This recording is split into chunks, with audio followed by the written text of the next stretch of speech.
Hello, my name is Michael Pantel with Waterway Engineering. I'm a floodplain and drainage engineer, and I do a lot of work in Kerr County. And I wanted to clear up some misconceptions that I have seen in the media about developing in the floodplain, particularly around Camp Mystic. What you're seeing here is satellite imagery with the floodplain superimposed on top of it.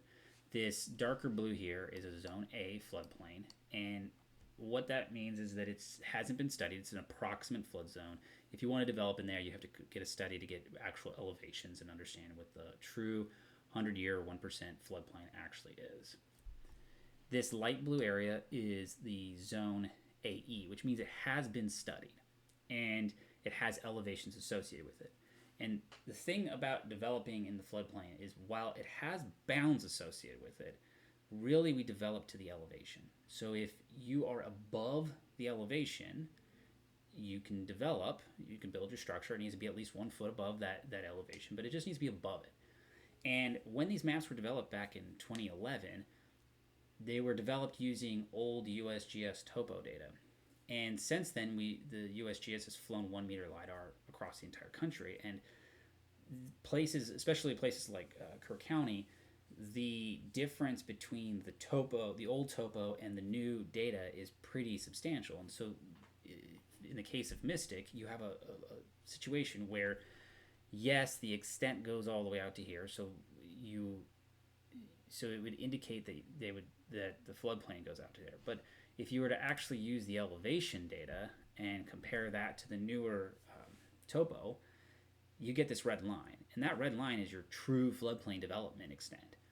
This would be the 100-year floodplain elevation based off of these elevation values superimposed against the 1 meter LiDAR terrain. And you can see that there's places where on the West Bank where the floodplain is actually further out than the line indicates, and there are places like Mystic where they're up on this high ground and they're actually, even though they're mapped inside of it, they're actually outside of it. So this is really important to note that when people develop this or whatever work they've done, they were in compliance or would have been in compliance with the county and FEMA floodplain regulations just based on this line alone.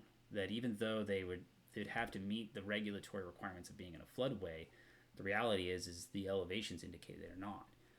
This speaks to one of the big problems we have in floodplain mapping in general, which is our maps get out of date.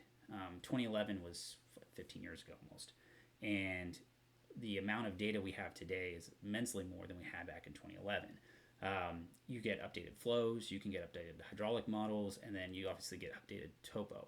This is a problem throughout the country. This is not unique to Kerr County. This is not someone's fault at Kerr County or Kerrville or FEMA. It's a constant problem we have in the floodplain mapping world.